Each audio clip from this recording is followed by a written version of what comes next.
Hi everyone, it's Miss Elise from the Morristown and Morris Township Library, and today I have a fun Jackson Pollock inspired craft for you.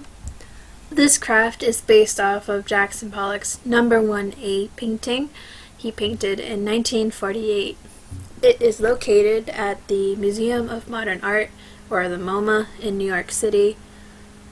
But Jackson Pollock also has other paintings in the National Gallery of Modern Art and Modern and Contemporary Art in Rome, Italy, the San Francisco Museum of Modern Art, the Chrysler Museum of Art in Norfolk, Virginia, the National Gallery of Art in D.C., and the Art Institute of Chicago. Jackson Pollock paintings are pretty world-renowned. I'm sure you recognize any of these here. They're pretty iconic. He used mainly oil and enamel paint on canvas, so it was easier to create a liquidy substance so he could drip his paintings.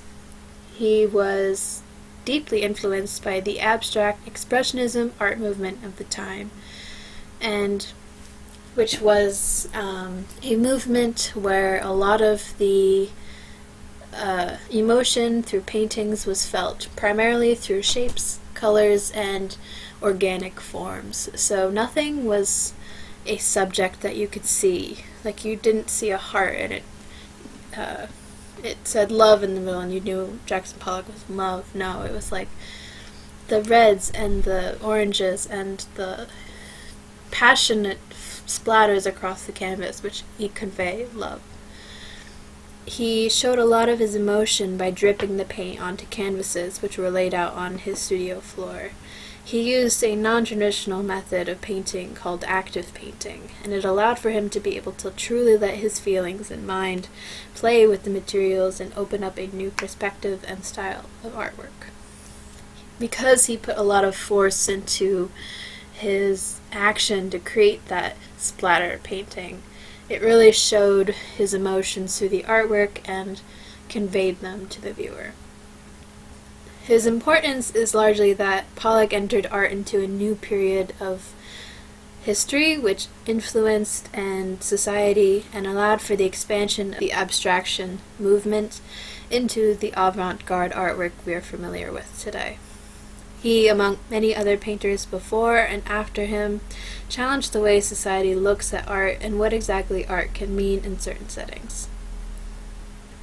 We think deeper as a society, and therefore we can understand things more clearly because of Jackson Pollock and a lot of his work that he's created.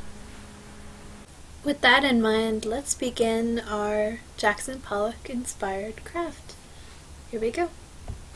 The materials for this track are fairly simple. They're not too crazy this time. The first thing you're going to need, though, is a straw. It can be a metal straw, it can be a bamboo straw. I recommend using a plastic straw for this just because you are going to be dipping one end in paint, so it might be just easier to dispose of it, but if you feel more aligned to use a different kind of straw, go ahead. You're also going to need a type of black marker. You can either use a boulder tip Sharpie like this one here, but I recommend using a finer pointed marker. I'm going with this Pilot pen, but you can use a fine tip Sharpie as well. That can work perfectly fine for this, or any other type of black marker. The thinner the better, but it really depends on your style. You're also going to need some paintbrushes. These are watercolor paintbrushes that I own myself. I'm using 3 different sizes here. I have a big filbert, I have a medium filbert, and I have a small pointed filbert, as you can see here. The size really doesn't matter. That's just what I'm using. You can use whatever you want. You're also going to need a bowl of water. This is my specific painting bowl, so I recommend using something that you have that can be easily washed. And a paper towel, you'll need that too. You'll also need a set of watercolor paints. This is the one that I'm using. It has a large variety of different colors and hues. which is really helpful for a craft like this where you can mix and match colors to create different patterns and color schemes. And you're also going to need some watercolor paper. I really recommend that you have watercolor paper instead of printer paper because otherwise the paint won't go right through. Watercolor paper is a lot thicker than regular paper, as you can kind of see here as I'm flipping through it. It also has a bit of tooth to the paper, which allows for the paint to really stick to the sheet and allow for it to kind of adhere a little bit better against the water. But you can also, you can see the tooth across the page. It's the texture. That's really, really important. So as long as you have some sort of paper that's kind of thick and has a little bit of this texture to it, that kind of paper is going to work perfectly for this craft. You don't necessarily need watercolor paper. So with that in mind, let's get a sheet of this paper, grab our paint set and water, and we're good to go to get started. So what I'm going to do is I'm going to be taking one of my brushes. It can be whatever size you want. I'm going to go for this bigger one. And I'm going to first dip it into the water in my water bowl.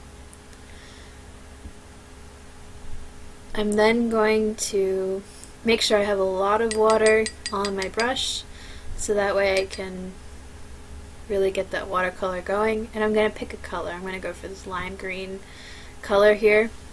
And I'm really going to make sure I got a lot of paint going on that brush with the water. And I'm going to re-dip it back in the water. And I'm going to just kind of dot my paintbrush around the page, kind of spread it around a little bit. Make sure that it's still plenty liquidy though, in order to take my straw, and I'm going to stick one end of the straw on the paper and the other end in my mouth. And what I'm going to do is I'm going to just blow a stream of air onto the watercolor to create this sort of splattered effect. Please don't suck in the paint. That is incredibly toxic and can really damage your health, so please don't suck in, only blow out. If you're nervous about this portion of the craft, please consult an adult for help. Or use a fan, that can also work. I'm then going to mark the one end of my straw that I used for painting, just so that way I'm able to not use my mouth on that end of the straw. It's really, really helpful. Once I have that side of the straw marked, I'm then going to go back in with my water and continue kind of splattering across the paper with different variations of colors in order to get a wide effect of the splattering technique. I will say the more splatters you do, probably the more intricate your design is going to be in the finished product, but obviously this takes a lot of lung capacity, so please don't overwork yourself and make sure that you're within your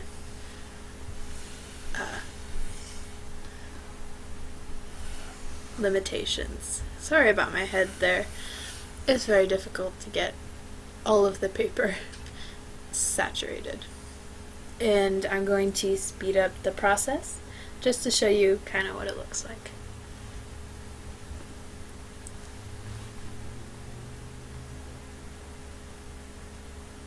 As you can see, I'm kind of going for some light and really dark colors to create contrast in my painting.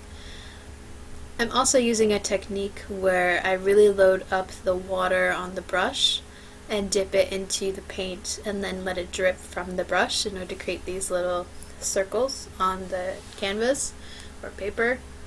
I'm also tilting my paper in order to create the splatters going down that way.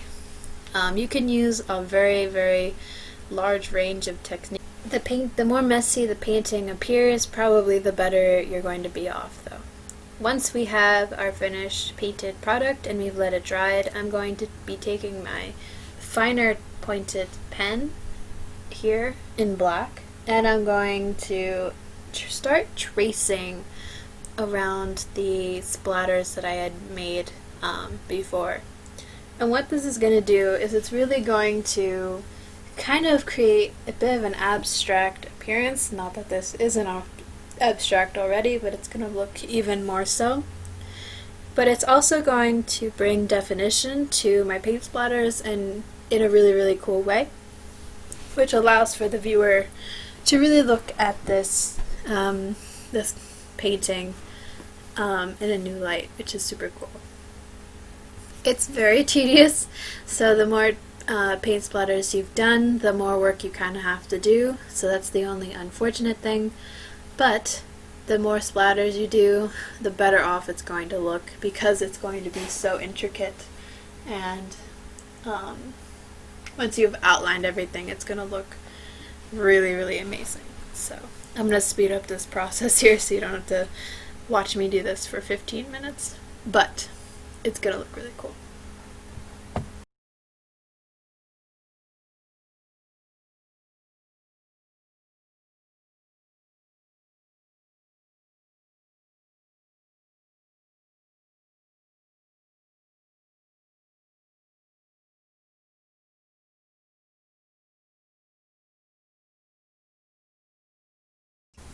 This is the finished product. You guys can really use this as a background for a lot of things. You can fold it in half, make it into a fun birthday card. You can frame it and put it on your wall. You can cut it out into different shapes and make it an ornament or something. It's a really, really versatile craft, and it looks great no matter what. Very Jackson Pollock. I really hope you guys enjoy in doing this craft with me this week, and I'll see you guys next week for another art-inspired craft. Have a good one.